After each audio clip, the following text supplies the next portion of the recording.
Good evening, folks. How are we doing this evening? Good, good.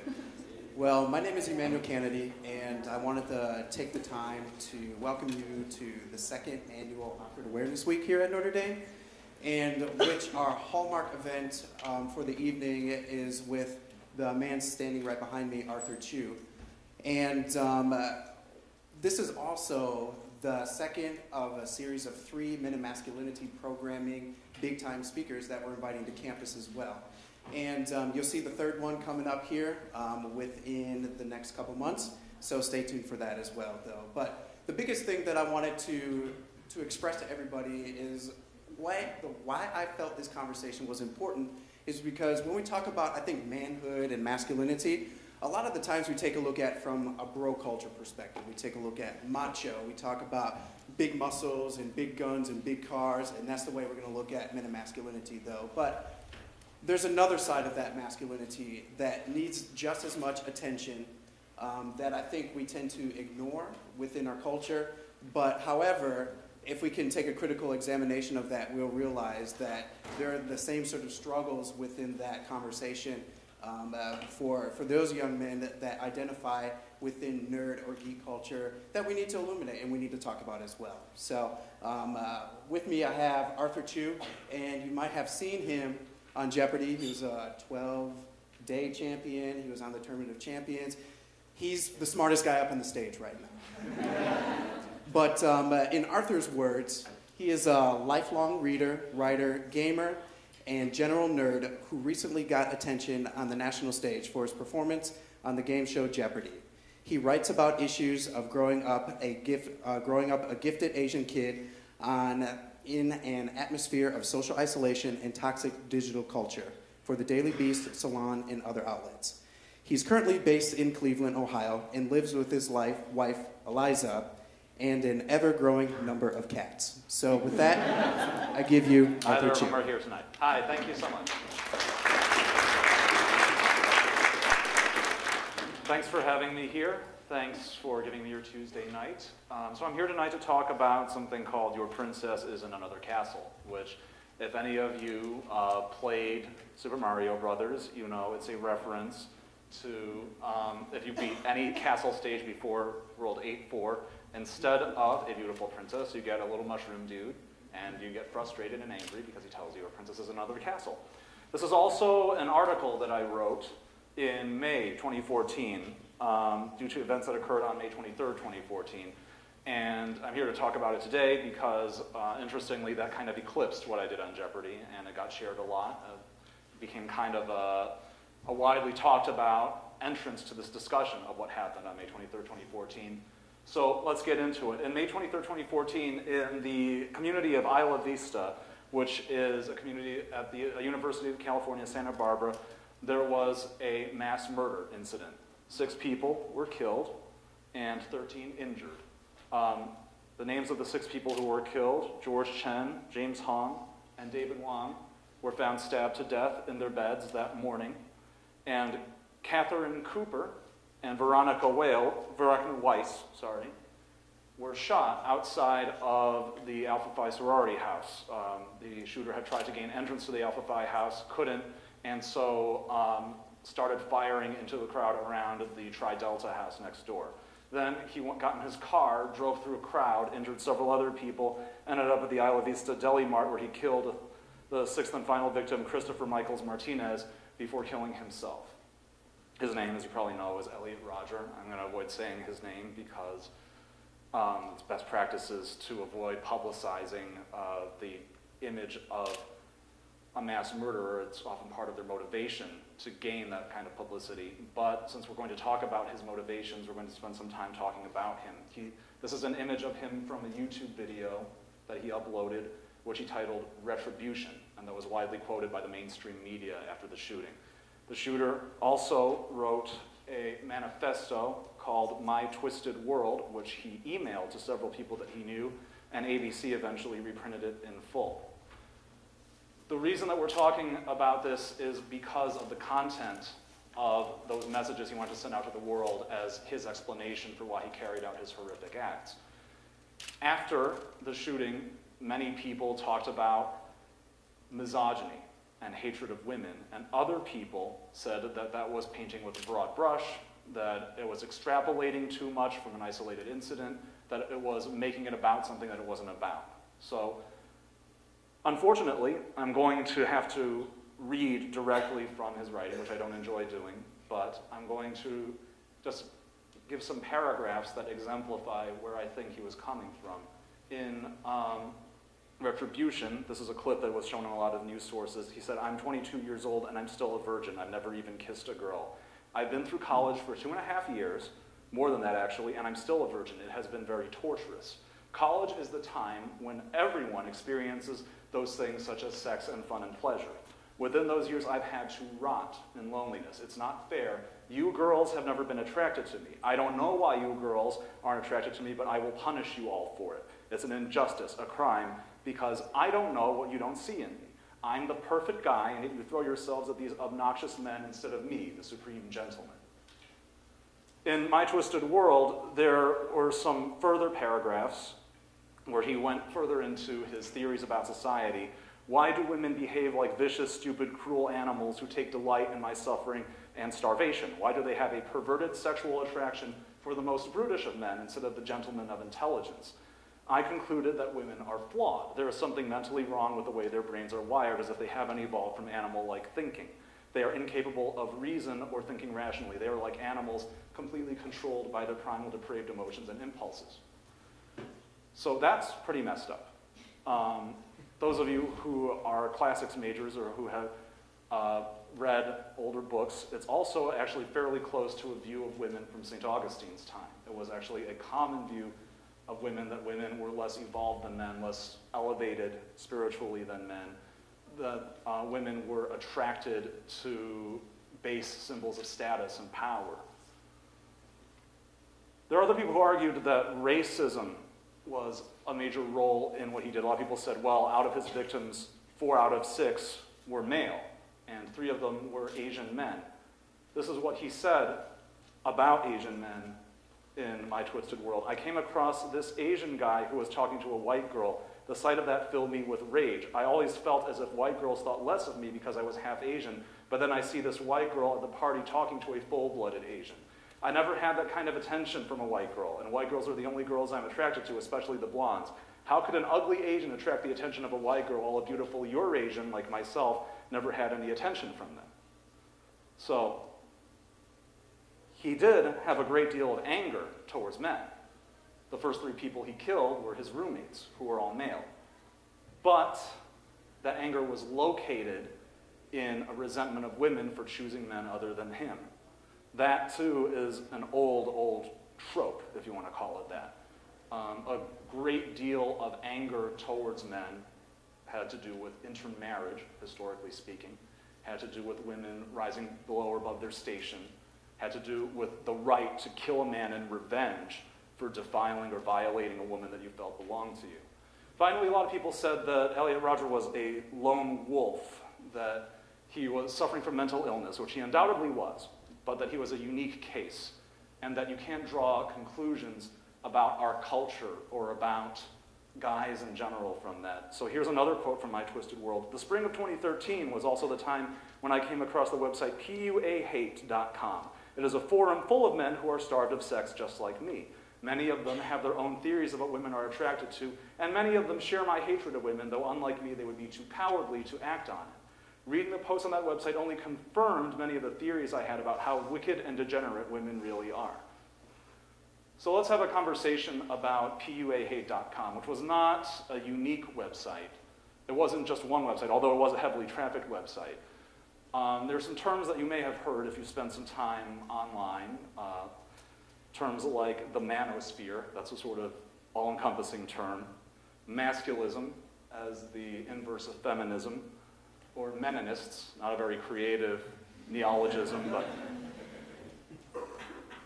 on Reddit specifically, there's a community called the Red Pill. I'm going backwards in time. MRAs, men's rights activists, this is one of the earliest terms. And then probably the origin of this in modern online culture is PUAs, pickup artists. And that started sometime in the mid-2000s. as an identifiable subculture. And it was one that initially people just kind of made fun of as a weird, eccentric thing guys did. It was guys in wacky outfits, guys with bizarre pseudonyms like Mystery, talking about the club scene. The definitive book that sort of encapsulates what we call the modern pickup culture scene was this expose written by Neil Strauss in September 2005 called The Game. And in it, he explains how pickup culture was a product of the internet age. It's a sort of logical development of a mechanistic method of interacting with other people to get them to do what you want, which is a holy grail that people have been chasing for a long, long time, but it has its modern origins in neurolinguistic programming, which is a sort of pseudoscientific fad. This book was published in 1999, Sleight of Mouth, the ability to use words in a specific way to pressure people unconsciously into changing their opinions or beliefs or their actions to match what you want them to do. This was always around, but it gained an enormous amount of popularity and exploded in terms of memberships, in terms of dollars spent on seminars, in terms of books purchased in the mid-2000s. And it's probably logical to assume it has something to do with a culture that's into having strategy guides and walkthroughs, to thinking of life as a series of hacks, right, as a way to cheat, to get around the rules. And in fact, to reduce social interactions to games. It's one thing when we talk about how you can use language and interpersonal tricks to ace job interviews or to sell life insurance. But by far the most popular was sex, was men wanting a shortcut to sex, an easy way to get women to have sex with you, usually in a club or bar setting. And I'm not going to try to describe everything that the pickup artist community generated here. There's a big body of it. Some of it is common sense, dressing well, acting confident. But a lot of it gets ugly, much like stories about how to sell life insurance to somebody. It becomes about using social pressure, preying on somebody's insecurity, and most of all, establishing certain societal roles that people fall into, making someone feel like they have to close the sale or they'd be a bad person. They'd be wimping out in terms of sales. Making a girl feel like she has to sleep with you or she's the one who is being cold, breaking a social contract. When we talk about this with high-pressure sales is a negative term because it means that the person will often regret what they're buying or buy it for reasons that don't have to do with their own best interests. If it goes too far, we call it a scam or a con, and a lot of high-pressure sales tactics verge in that direction. But when we're talking about dealing with people in terms of their sexual autonomy, in terms of sleeping with somebody, high-pressure sales becomes sexual harassment, and a scam or a con frequently will verge into sexual assault or rape. Now, the pickup artist community in particular has defended themselves from these accusations, and they like to say, this is a quote, game prevents sexual assault when it works right. That the ability to persuade a woman to sleep with you means you don't have to use force or coercion, means that everybody ends up happy, means that nothing untoward happened, that it's just people having fun together consensually. Well, the problem is it doesn't. And the pickup artist community surfed on a huge wave of popularity and a lot of over-the-top success stories of men talking about getting 20 or 30 notches on their belts, changing their lives, and then more and more people started saying, well, it doesn't work, wanting their money back, because it did not create the sexual utopia they hoped for. This is when we started seeing in the late 2000s the transition from PUA to MRA, men's rights activists, which had existed before. There's another root of it, the men's mythopoetic movement in the 1990s, drum circles and poems and stories about what masculinity means to you. But it started to acquire an edge when it crossed over with this community. What the argument was that manhood had been devalued due to societal change, and therefore the things that should have worked to attract women to you no longer worked. And the community had a lot of emphasis on Western women versus foreign women, that Western women were spoiled, Western women were stuck up, Western women had lost sight of what it meant to be a woman, and the ideal was to find a foreign woman who would be responsive to the techniques that they felt should work. There's a website, A Voice for Men, founded by Paul Elan, which was probably the biggest one, talking about how feminism has ruined his life and ruined the lives of many other people. It's developed into an ideology that goes further than just relationships and sex. There are a lot of guys who will write a lot of screeds online telling you that they believe our society is a matriarchy and blaming feminism for all the world's ills. That's the nature of the red pill, a metaphor from the Matrix, that if you learn to see things the right way, you'll see women run society, men are put upon and oppressed, and that all of the problems in our society are because men have been denied their rightful place. This leads to a movement that starts in the 2010s, I would say, neo-reactionaries, which gets really out there. And I wrote an article about it. I wrote an article about a woman named Justine Tunney who works for Google and who initially was on the far left with Occupy Wall Street, and at some point decided to write a petition to make a point saying that democracy should be abolished and the CEO of Google should be made the king of America, that kings and queens, aristocrats, lord and ladies, slavery, all of these things are positive things because they bring order and structure to society. They make society predictable. The chaos of a democratic, pluralistic society causes harm. Finally, probably at the most extreme level, beyond campaigning for societal change, no matter how quixotic, there are people who decide to give up completely, become openly antisocial, say they reject society because society is irredeemably poisoned for them. Some people called it a medical condition, men who said that they can't live their lives because of involuntary celibacy or incel. That's the Newspeak-like abbreviation. The Isla Vista shooter was a frequenter of puahate.com, a site for men who hate pickup artists because they were angry that they had spent a great deal of money and time on pickup artist techniques, on books and seminars, and it didn't work. There's a site called WizardChan, which is a spin-off of 4chan, where this was ironic originally. They said a wizard meant a man who had reached the age of 30 without ever having sex. And it's a safe space, it's a community for incel men to talk with each other about video games, about what it's like to live at home with very few friends, but also about their theories about why women are ungrateful, women are cruel, women are irrational. There was a thread on WizardChan, Are Women Even Human?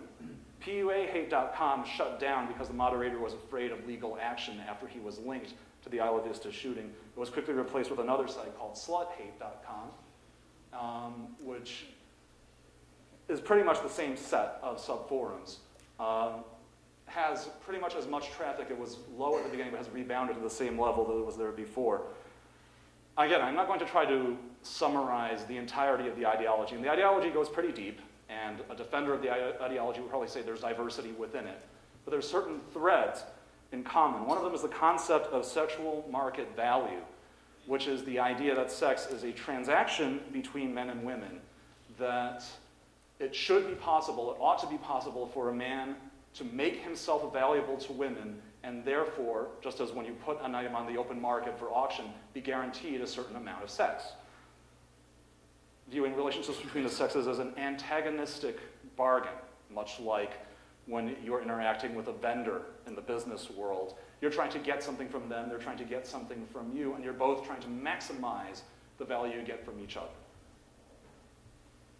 Men provide, in this view of the world, status, money, and power. And this is what they provide in exchange for what women provide, which in this view of the world is looks, sex, and the ability to produce children.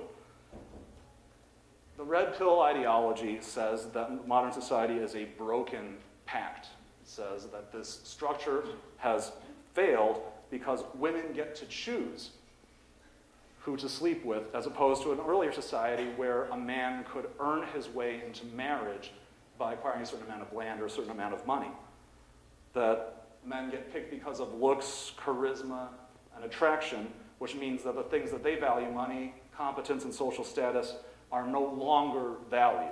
And the vulgar expression for this is alpha fucks, beta bucks. The stereotype used in the red pill community is that women will sleep with attractive guys, but then use competent, nerdy guys for their money. The belief, the very strong belief, is that women constantly cheat on men. If you actually go into one of these communities, they'll say your girlfriend's cheating on you, and if you don't know it, it's because you're a beta. It's because you haven't taken the red pill. That women are constantly seeking a higher level of status while trying to get the higher level of status from the men they sleep with, while trying to get support and financial support and social status from the men that they marry. The funny thing is, this sounds crazy, right? But it's not that weird. It's a very nerdy, very ideological formulation of the idea of gold diggers, which we hear about in popular music, which has been a part of our culture since time immemorial.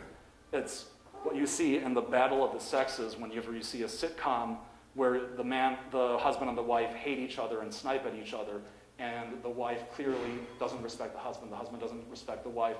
One is using one for money, the other is using the other for sex.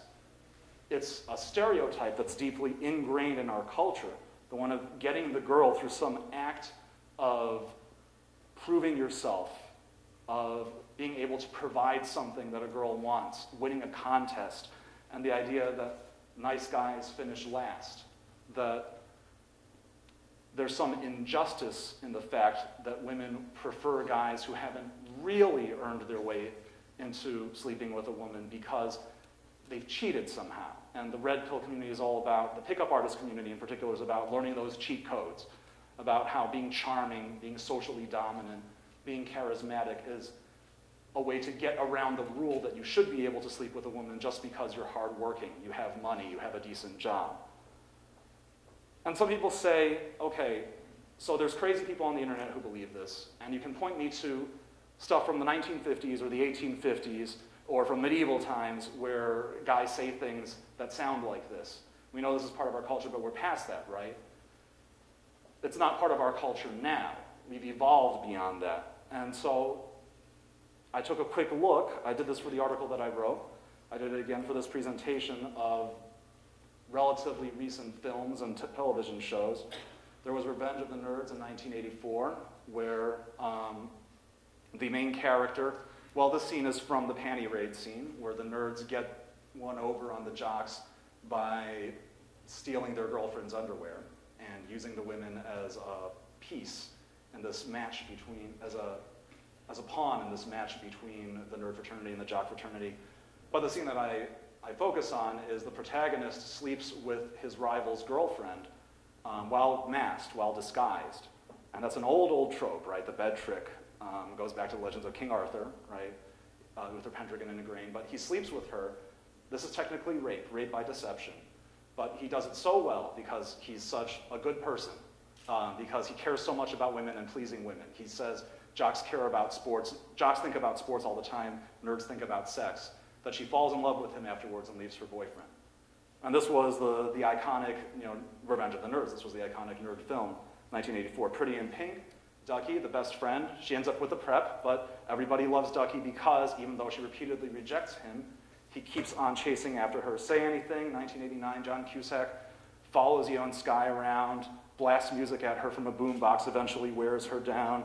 Saved by the Bell, Screech's adorable crush on, unreciprocated crush on Lisa. Family Matters, Steve Urkel, "I'm wearing you down," was his quote. And he eventually does end up with Laura in the last season. But his attempts to court her are so clumsy and so over the top that they're hilarious, even though he's coming to her house without permission, even though he's repeatedly destroying her stuff, getting in her way, trying to sabotage her relationships with her boyfriends.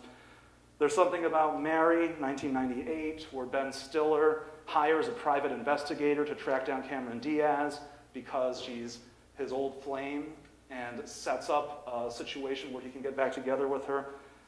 The Notebook from 2004, and I love this movie, I cried, but it's a movie about a guy who, after the girl says no, he goes and builds her dream house in hopes that if he makes a big enough gesture, she'll change her mind and come back, and she does. Knocked Up, 2007, a girl has a one-night stand with a guy, she gets pregnant, and because he's so good and so willing to change his life around to become a better father. She ends up with him even though she had no intention of staying with him from the beginning. The Big Bang Theory, Leonard ending up with Penny, setting up a situation with two nerdy guys, one sympathetic one horrible one, and a hot neighbor who's there to be the hot neighbor, who's characterized, at least initially, by her lack of nerdy interests, her lack of intelligence, and the guys lusting after her, and eventually one of them getting with her. It's a narrative, it comes up in different ways, and we could argue about individual examples, but it's a narrative that's built into our society. A woman as a prize, a woman as a reward for hard work, a woman as the ending to the story. And the whole thing about that narrative is if a woman is allowed to make her own idiosyncratic individual choices, it threatens that. Why was there an old narrative about women being filled with lust and you had to watch your wife to keep her from straying? Because there was an idea that she belonged to you by right, but it had never been her choice. It had been her father's choice, her family's choice to be with you, and her ability to make choices on her own was a threat to that social structure that had been set up. It's an old narrative. It's a very powerful narrative of how things should be between men and women. It's one that's been bought into by men and women and used by men and women for their own purposes. It's built into every story that ends with that has the beginning and with a promise of my daughter's hand in marriage for accomplishing this quest, this task. It's a trope so obvious that even the simplest video games for children use it as an obvious example. You have to save the princess. And some would say that there were a lot of happy marriages that came out of those cultures, that people found a way to live in that society, that we shouldn't immediately judge people as bad people or sexist monsters for having grown up in that cultural framework. I might agree, but I would still say that at the end of the day, a transactional view of relationships is a bad view of relationships. A transactional view of relationships is one in which people become interchangeable, because the very nature of saying that you deserve to be with someone for accomplishing some task or meeting some status means that the person that you want to be with is interchangeable with anyone. It's a woman. It's my daughter's hand in marriage because I'm the one giving the quest. It's the idea that it doesn't matter whether you've met her or not, whether or not you like her as a person. The fact that she's a woman and the fact that she's been placed in the position of being desirable, of being a reward, means that you automatically want her. And she automatically is obligated to give herself to any man who meets that status, who meets that goal, regardless of whether or not she knows that guy, whether or not she likes that guy. This quickly becomes toxic when this pact is perceived to have been broken. And that can happen in a lot of different ways. It comes down to entitlement, though, the idea that because you're with somebody, you deserve something from that person. Because you did something, you deserve something from the person you did it for. The nice guy narrative, that because you were friends with a woman for a certain amount of time, she owes you sex. That because you are successful, because you are intelligent, because you have a lot of money, people owe you affection and love. And when that's withheld, entitlement becomes rage. So again, people will say, Isla Vista was an isolated incident. It was 6 people being killed. But how do you know this is part of a larger societal problem just because of one guy's rants? And I would say, well, it wasn't one isolated incident. On August 4th, 2009, there was the Collier Township LA Fitness shooting in Pittsburgh, in the area around Pittsburgh. 3 dead, 9 injured when a man opened fire in a women's aerobics class, targeting women specifically. His name was George Sodini. Afterwards, they found his journal online in which he said, quote, "Girls and women don't even give me a second look anywhere." The rants about women build up until he goes on his rampage. In his gym bag, they found, among other things, a homework assignment that he'd done for a pickup artist seminar. In fact, they found out that he purchased this book and attended this guy's classes, How to Date Young Women by R. Don Steele. In this particular case, the killer was in his 40s and had an obsession with college-age women. And Don Steele wrote about how youth is part of a woman's sexual market value, that if you can't get a woman younger than you, which was the ideal in the Victorian era, it shows that you don't understand the game. December 6, 1989, this was before the internet, this was before a lot of the terminology of the culture that we're talking about, but This is, you might have heard about this, the École Polytechnique shooting in Montreal, Quebec. 28 people were shot. Of them, 24 were women, 4 were men. 14 of them, all women, were killed. The killer, Marc Lépine, shouted, "I am fighting feminism." He told all the men to leave the room before he began lining people up and shooting them execution style, and the men did.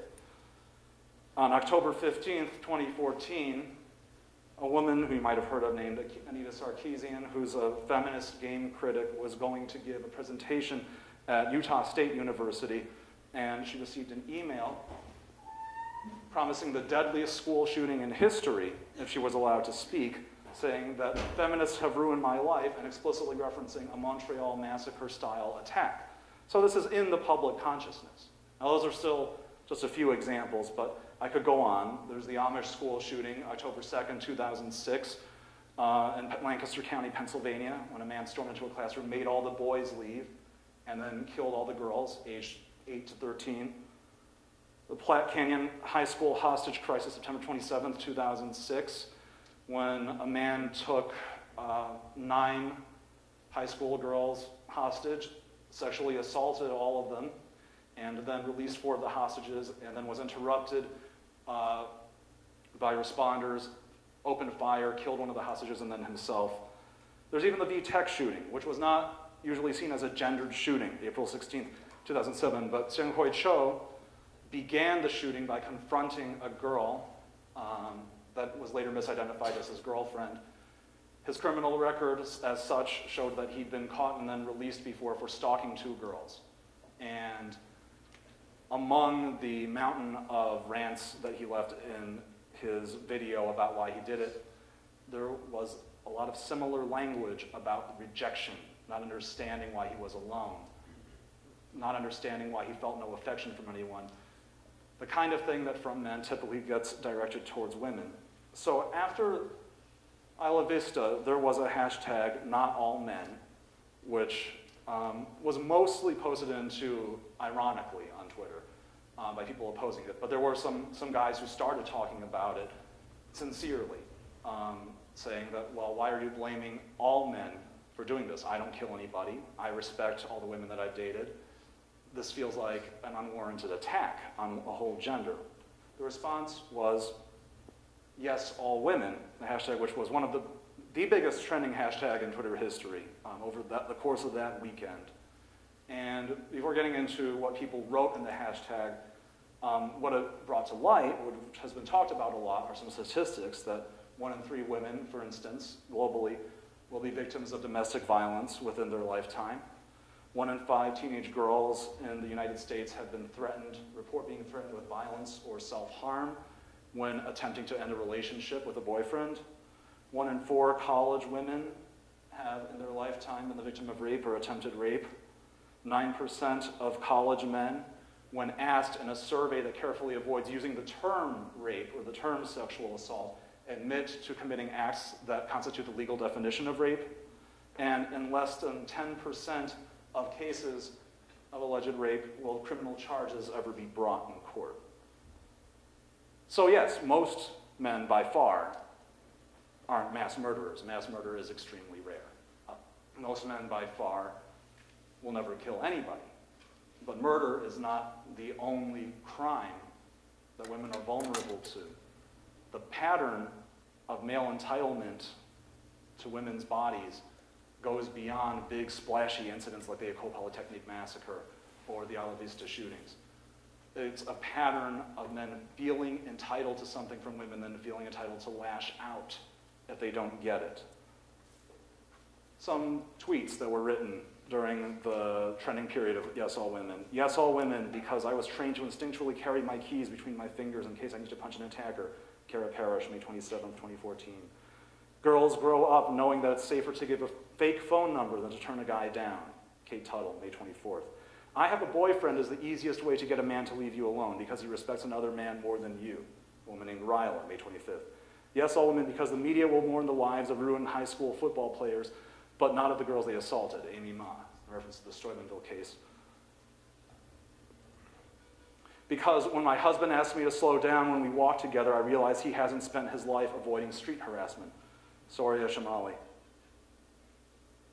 Editor, domestic homicides not newsworthy because they happen all the time. Me, aren't they newsworthy because they happen all the time? Jennifer Lee, May 26. Because I now wear shorts under dresses in crowded bars after being groped and even penetrated by unseen hands. Laura, May 25th. This is a quote from an author. Men are afraid that women will laugh at them. Women are afraid that men will kill them. Margaret Atwood, Celine Cara. Because every single woman I know has a story about a man feeling entitled to access to her body. Every single one. Emily Hughes. So yes, I agree. Not all men are murderers or rapists. The problematic behavior we're talking about runs on a spectrum. And all through history, there have been good men. There have been men who loved and respected their lovers and their wives. But the behavior that we're talking about is built into the assumptions of our society, however you choose to deal with those assumptions on a personal level. The spectrum of antagonistic behavior based on a transactional view of sex and marriage. The idea that women owe you something, and that if women deny it from you often enough, you're going to get mad. It translates into a sense of entitlement that follows around relationships between men and women, no matter how much an individual woman might look for individual men who don't buy into that narrative, she's going to be exposed to men who are on the toxic side of that spectrum, because there's someone out there who is. 9% of men on college campuses. That's what yes, all women means. That yes, as a man, I can say, I'm not personally responsible because I didn't personally do these things, but the women in my life all know someone, have interacted with someone, have had their personal space impinged on by a guy trying to get something from them and being hurt because they wouldn't give it to them. It's often the least successful men, the guys that we think of as nerdy, the guys we think of as rejected, the guys we think of as pitiful, who are the most resentful in this context and therefore sometimes the most dangerous. So I'm just going to read from the piece that I wrote. I sat up all night that May weekend reading the tweets on the Yes All Women hashtag, thinking about it, and I ended up writing an article. Other people's bodies and other people's love are not something that can be taken or even something that can be earned. They can be given freely by choice or not. We need to get that. Really, really grok that. That's a Heinlein reference. If our half of the species is ever going to be worth a damn. Not getting that means there will always be some percent of us who will be rapists and abusers and killers. And it means the rest of us will always, on some fundamental level, be stupid and wrong when it comes to trying to understand the women we claim to love. What did Elliot Rodger need? He didn't need to get laid. None of us nerdy, frustrated guys need to get laid. When I was an asshole with rants full of self-pity and entitlement, getting laid would not have helped me. He needed to grow up. We all do. Thank you.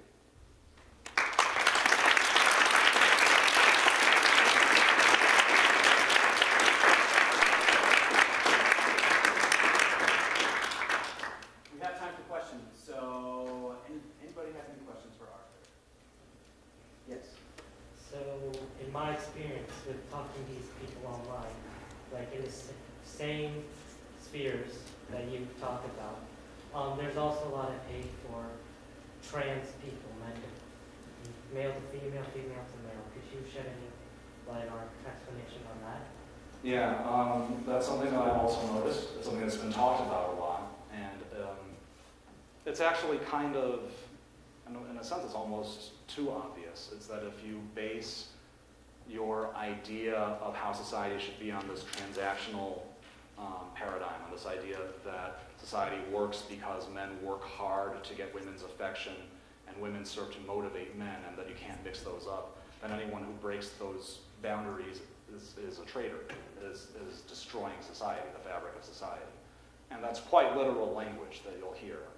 And it's directed towards gay and lesbian people, obviously, but it's even more directed, especially, I think, at trans women, because to abdicate your role as a man is, to look at masculinity and say, I don't want it at all. I don't want to be even identified as a man. It's seen as this rejection of everything, they're trying to protect. And I don't think it's a thing that if you really look at it, is worth protecting. I don't think it's a thing that you can really define as a thing of value in and of itself, but the idea of it, the idea of manhood as this demarcated thing that needs to be protected. And I think it's often the guys who are most insecure about it who are the most willing to lash out at other people for it. But yeah, I definitely noticed that a trans woman will come in for a huge amount of, and especially just like misgendering as an act of aggression, but to call someone by, to refuse to call someone by what they want to be called, to say like, no, this is my view of society and it applies to everybody whether or not you want it to, you know. Yeah. One of the more modern hallmarks of a lot of these meninist forums and similar types is the necessary anonymity that comes with it. Could you talk a bit about the role of anonymity as it goes into these ideologies developing? Sure. I mean, a lot of it is this sort of secret society stuff, at least in my experience. A lot of it is the sort of prestige you get from feeling like you're part of a small group of people who knows the truth, and that's just the internet being a great place for conspiracy theories and fringe theories in general. But I think there's definitely something specifically for this toxic masculinity crowd where there's a narrative about discourse being controlled by women.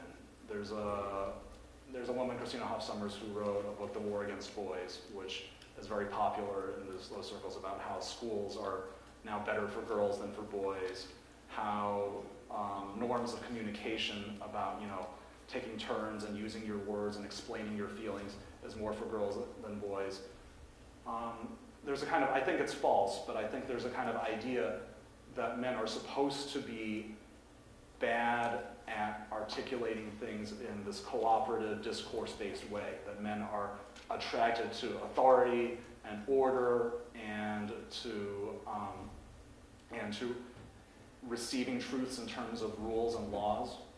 And I feel like these communities build a culture that's very much based on, we reject this whole discourse that's out here, academic discourse. We reject this whole cooperative model of social interaction.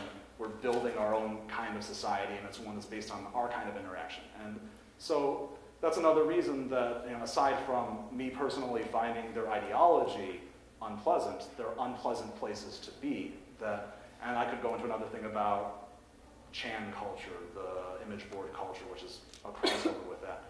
But the idea that you're expected to be in a dog-eat-dog world where instead of people, calmly explaining things to each other, you make inflammatory comments, you yell at each other from behind a screen of anonymity, that you're expected to fight to be heard, and that fighting to be heard makes you stronger, makes your ideas stronger. There's a lot of toxic things about masculinity that have gotten kind of lumped together into this culture that get actively defended because the broader culture rejects them, because they view that as part of what's under assault, this traditional idea of masculinity. And I don't think it actually corresponds to a traditional view of masculinity, but I think that's how they see it, that to be a guy means to be, anonymous and to be a jerk, to reject norms of politeness and etiquette, to, reject norms of civil discussion, to be constantly on edge and aggressive,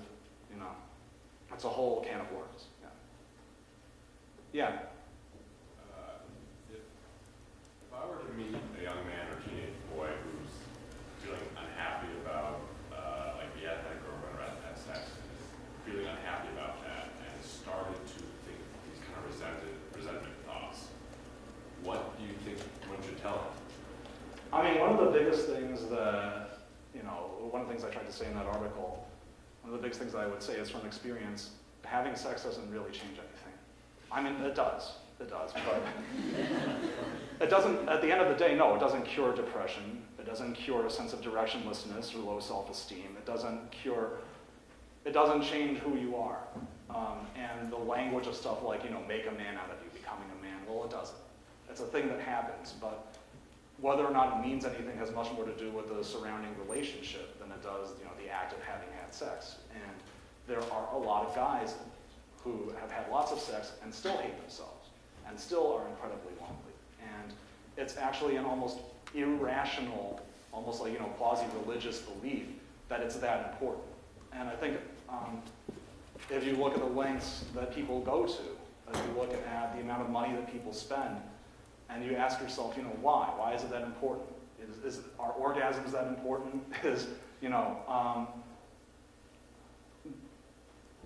The actual experience of having sex seems to mean less than the symbolic meaning of having sex. And I think it's important to break that down and point out why that symbolic meaning is bunk. That it's not the biggest achievement a person can have.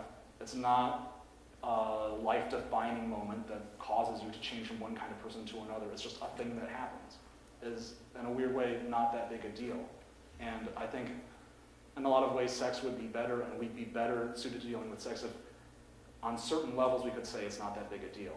And the weird thing is that a lot of these communities talk about treating sex like it's not that big a deal in order to get better at getting women to have sex with you, which means it's ironically making it into an even bigger deal, layers and layers of deception all towards a single goal, and that's messed up. It's a messed up way to live. Yeah. So if you go on Twitter or anything like that, you'll see a lot of girls saying, I'm not a feminist because, or I hate feminists, or I hate feminazis. What role do you think internalized misogyny plays in perpetuating this? Right. I mean, internalized misogyny is it's one of those big words. It's as a guy, it's dangerous because I don't want to accuse anyone. It's like saying you're self-hating or whatever. I would say that I could look at it from another angle and say that in my experience, being a member of an ethnic minority, being Asian, I often feel a lot of pressure, when I'm asked to talk about race. Am I going to represent my race? Are people going to take this as, some sort of official statement from Asian people? This is what Asian people do, right? Is this, is the person talking to me going to put a lot of weight on this? And I kind of want to be free from that sometimes. I want to just be myself, right? Everybody does. When it comes to talking about gender, these are heavy topics. These are weighty topics, and I don't fault any individual woman for saying, I don't want this to be like the official woman's position, the official feminist position. And I think the healthy way to approach it is to not treat it that way, is to treat it like everyone has their own individual reaction. No one's not allowed to feel a certain way about something. But yeah, it can become a strategy to say, well, I'm not like those people over there. You can trust me. I'm one of the good ones. I'm not going to give you a hard time.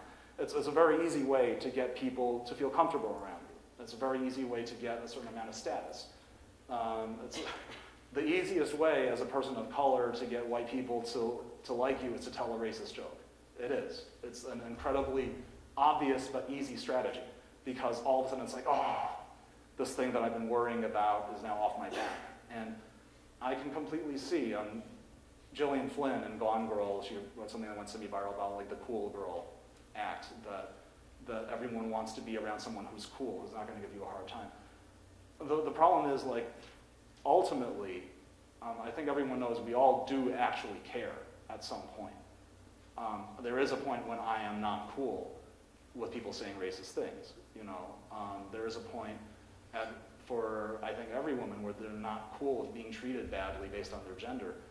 But you trade away your ability to, fight for that, to argue for that every time you say, well, I'm cool with this, I'm cool with that, and make that part of your identity. I want you to like me because I'm the person who's cool with something. I can attest, when you reach the point where you're suddenly not cool with something, and all this time you've integrated yourself into this group of people, you've gotten friends because you're the one who's cool, suddenly having to not be cool anymore is very hard. It's harder than if you made it clear what you were about from the beginning. That's my take on that question. So, yeah. I think another common experience of women within nerd culture is kind of being labeled as this idea of fake geek girl or the fake gamer girl. And so there have definitely been times where I feel like we almost don't want to even mention we play a certain game or are into a certain interest without having a lot of accusations that, oh, you're just doing it for attention, or you're not a real fan, that sort of thing. And so it's these same young men who are complaining about a lack of female affection who have such resentment and hostility toward women joining the community. And I was wondering why you thought that hostility was.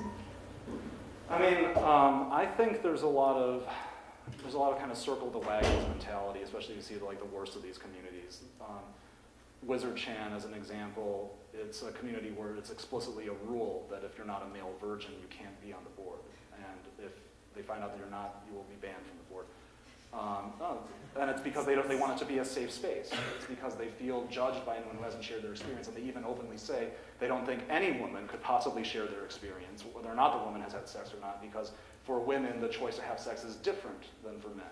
That any woman could have sex if she wanted to, and therefore all women who are virgins by choice, which is not true, but it's part of that transactional view of the world. And so if you base your definition of being a nerd, and one of the definitions of being a nerd is very much, based on that tradition of guys who are failing at masculinity and trying something else, guys who didn't make the football team, guys who aren't physically powerful and or charismatic or dominant and want to try something else, some other way to gain status, then yeah, it can feel like someone's appropriating your experience if they say, I'm a nerd too, but you feel like they haven't suffered the same way you have. And my response to that would be, as someone who's married to a nerdy girl, the nerdy girls go through a lot, sometimes a lot worse than nerdy guys, because guys have a hard time imagining how things can. Guys who think of sex as transactional and think of being denied sex as the worst thing can happen have a very hard time imagining how being pursued sexually could be a bad thing. Have a hard time imagining that, sex could be negative for someone. That even sometimes having a hard time wrapping their heads around the idea of why sexual assault is traumatic. And this is something that I've seen, people argue about in forums like this, because you can't put yourself in someone else's shoes like that. You can't see how the role is different, that the nature of the act is different. And so it's tough, especially when you get those communities where women are assumed to be higher status than men, and therefore any woman who's here must be slumming it, must be trying to get something out of us, must be trying to manipulate us. That's a really tough kind of mindset to shake, and we kind of play into it with jokes about, you see jokes about, because a pretty girl is in the community, she gets, favors, everyone wants to help her, everyone likes her, jokes about, pretty girls using their sexuality to get what they want.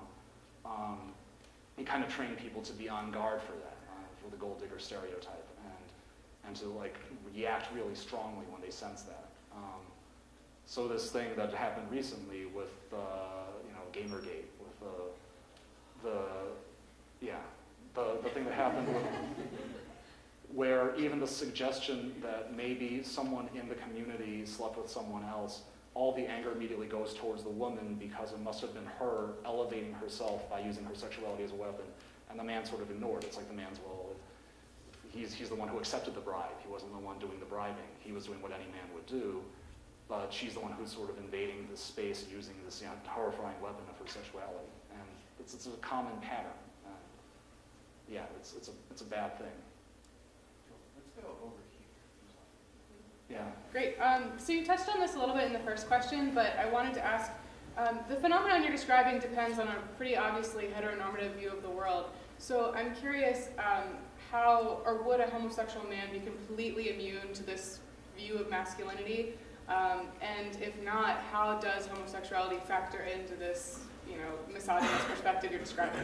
I'm a straight guy, so I'm sort of approaching this from an outsider's perspective, but I can say from personal experience with interactions, there are some horrible gay men involved in these communities, and I've seen internal, combat where there's guys saying, if you're trying to attract another man, you're betraying the concept of masculinity, and other guys saying, no, you're not. You can still be masculine and attracted to masculinity, and still define masculinity as essentially different from an opposite to femininity.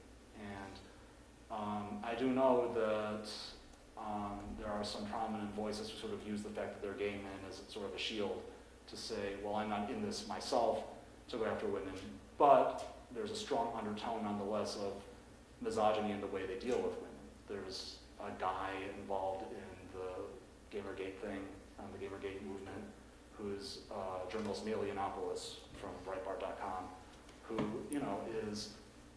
he's a gay man, he self-identifies as a gay man, he's not attracted to women as far as I can tell, but his go-to response when women criticize him is to accuse them of being prostitutes, is to accuse them of, being in this community just to use their looks and their sexuality to get ahead.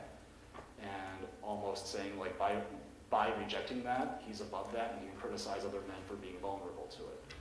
That's one particular pattern. There may be others, but it's definitely a pattern. There's, you know, infinite ways that you can play off of this fundamental transactional idea of gender, the heteronormative idea of gender. You would think that not being heterosexual yourself would lead to subverting it, but could also lead to, you know, well, I'm above this, but I can still observe it and see this is how society works, and my being above it makes me even more qualified to criticize it, you know. It's a thing that happens. Yeah? What would you say that we should do to kind of combat this whole transactional idea of sex? Like, how do you think we can kind of dismantle that? Well, that's a big question. I mean, just being aware that it exists, I think, is one of the main things. Like, for me, I found that just talking about it was a big deal, because it's not like it was new to me. It's not like I haven't been exposed to, you know, those movies and TV shows and cultural norms all my life, but when it's sort of in the background and it's just sort of the assumed state of how things are, if you don't put a name to it, it's very hard to oppose it.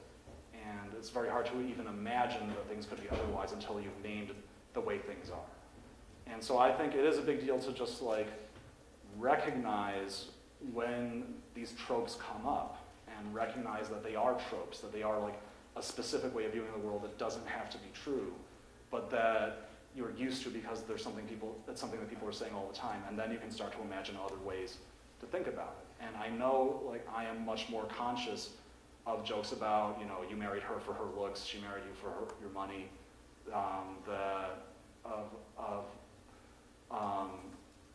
rating people by their attractiveness and talking about how someone who goes for someone out of their league has to do something to prove himself to that person. You know, that this is part of how we all talk and think. It doesn't make you a terrible person, but being conscious of it is the first step to saying, okay, how does this lead to really negative things? How does this play into, if you took this to its logical extreme, how does this lead to those horrible things that lead to horrible crimes, you know?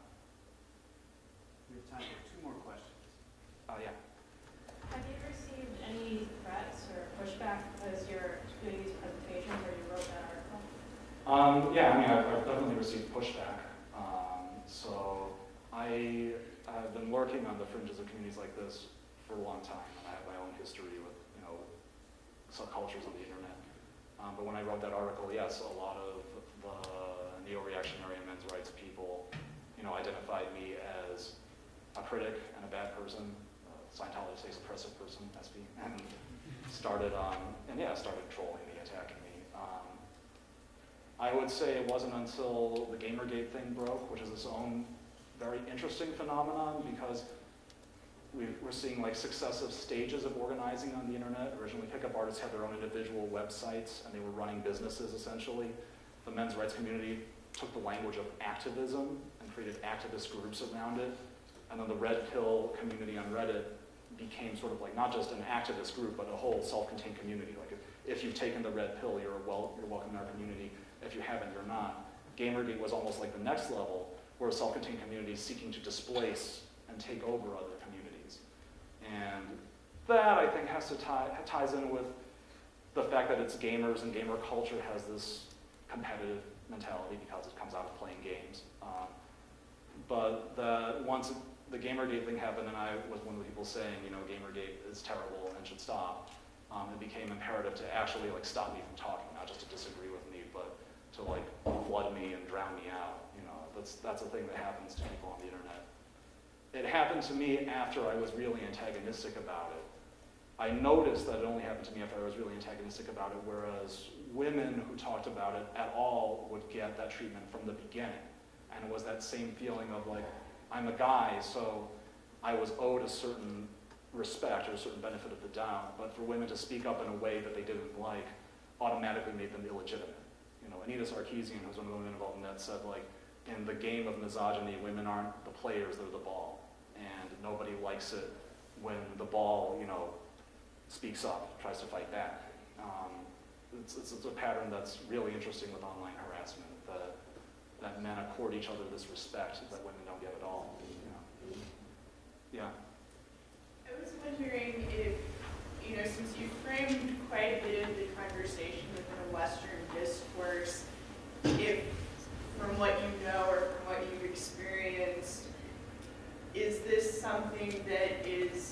mostly a Western problem, or is this something that's being discussed in a broader international community? And then what have the reactions been, if so? Oh, well, speaking from my own experience, Chinese culture is incredibly sexist. I don't think there's any possible argument that it's not. But yeah, you're right. It is different in different countries and different cultures, and one of the things that you have to be careful about, because it's a valid counter-argument, is not to be an American going into other countries and immediately saying, I know how to fix your culture by making it more like my culture. And this is something that comes up. You know, there's people who disingenuously trot out women in burqas as a reason to shoot drone strikes at the Middle East. Not that drone strikes generally help women or men or anyone who gets shot by a drone strike, but that it gets used as an excuse for this war of civilizations narrative, and I don't like that, and there's a lot of reasons not to like that. But at the same time, you know, when we talk about privilege, when we talk about oppressions or whatever, it seems pretty clear to me that gender is the original one, that race arguably is something that we can say was invented at a certain time in our history. People always look different from each other, but this modern idea of race and what the races are, it comes from a certain point in history. It comes from the globalization that happened in the modern era in the 1500s.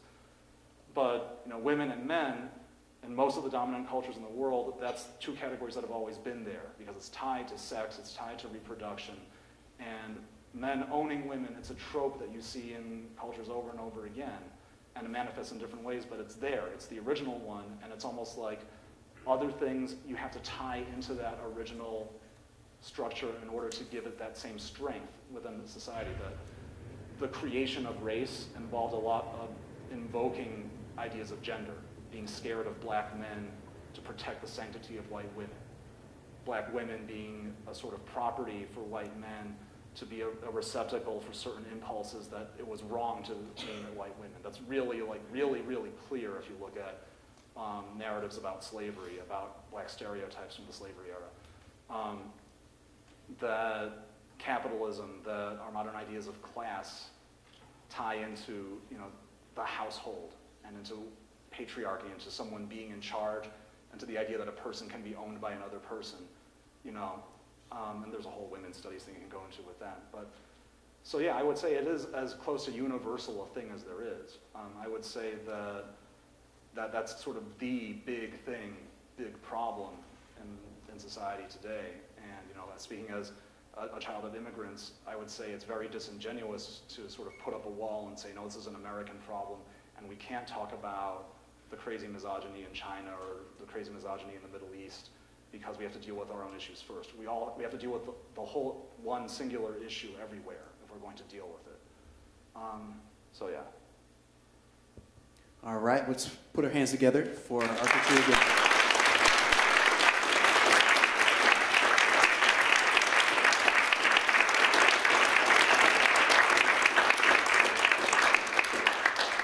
And I hope this is the beginning of a fruitful conversation that we can continue to have post this gathering that we're having here tonight, though. But if you at any time want to have this conversation or other conversations about men and masculinity, please stop in the GRC, room 311 La Fortune. And I'm sure Arthur can stick around for a few minutes.